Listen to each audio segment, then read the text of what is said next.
Becky Slaughter, and I'm supposed to be up here talking as a volunteer, but honestly, I'd really like to talk to you tonight as a Christian. Because you see, I don't see myself as a volunteer. I see myself as a servant of Jesus Christ.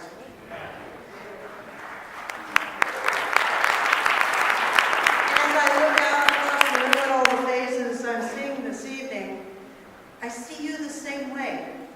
Whether you donate clothes, or you work in a program, or you're working a program, or you donate your shekels, we are all servants of the greatest King. Amen. Jesus told us, that he came not to serve as a king and to dictate. He came to serve people.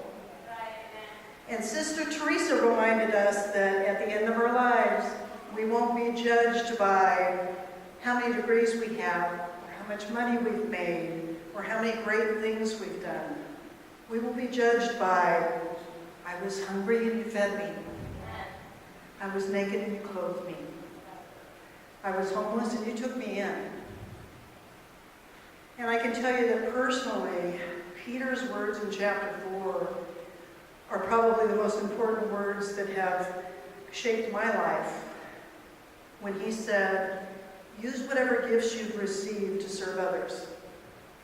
Use whatever gifts you receive to serve others. It's pretty simple. And I've learned that God blesses us when we serve in many, many ways. And I'd like to share with you some blessings God has put on me through Modesto Gospel Mission and the people that I've met in the programs. The first one I'd like to talk about is Cole. Cole's a 38-year-old man who found himself at the mission and found the Lord at the mission after fighting against substance abuse. And I met Cole when I was working in the Cannery Row, which is an area behind the kitchen where you stack donated canned foods. And Cole and I used to talk about what the Lord was teaching us in the different areas and so forth. And he's really good at history. I never have been good at history. So he taught me a lot about how the Egyptians lived, how the Romans lived, and why they dressed the way they dressed, why they said the things they said, and how they reacted to each other and why. And God used Cole's excitement and his storytelling gifts to take me into a study in spiritual armor deeper than I'd ever gone before. You see, God used Cole to show me that it's really important to understand how people lived in different times during the scriptures so that you can unlock some of the truths of the scriptures. And so I know that God will use his gifts for storytelling and his enthusiasm. If you've ever met him, he's a very dynamic gentleman, to bless others for the rest of their lives. The second person that I would tell you about is a lady by the name of Paulette. Paulette came to Modesto Gospel Mission from the streets swearing she'd never go to Modesto Gospel Mission, never go to Modesto Gospel Mission. She was on the streets with her identical twin sister. But you know how God is when he's kind of pursuing you? Modesto Gospel Mission kept coming up in front of her over and over and over until she landed on her doorsteps. And folks, when Paulette arrived, she was sick. She was really torn about leaving her twin sister behind on the streets. She wasn't sure if she could make it on her own. But worst of all, she couldn't sing. She couldn't open her mouth to sing. The one gift that had carried hope for her over the years. But with time, after a couple of weeks, I was sitting in the cafeteria one day and I felt a little tap on my shoulder and I turned around to see Paulette with her arms raised, singing praises to God.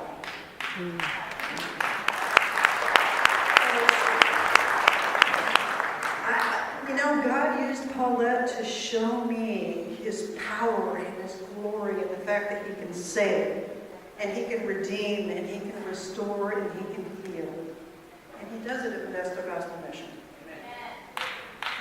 I know that she'll use her gifts of song and light to bless people the rest of her life. Now, Modesto Gospel Mission is not particularly unique. It's not special necessarily. There's many rescue missions across the world reaching out to God's children. But we are called, we are anointed to serve him in this way, whether it's by donating clothes or food or working in a program, maybe sitting down and praying with someone or talking to someone for a few minutes, or giving up of the money that God has given us. We are called to be God's hands and feet.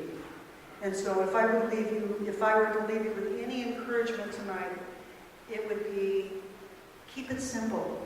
Use whatever gifts you have received to serve others. And in so doing this, they'll know that we belong to it because they'll know us by our love for each other. Thank you.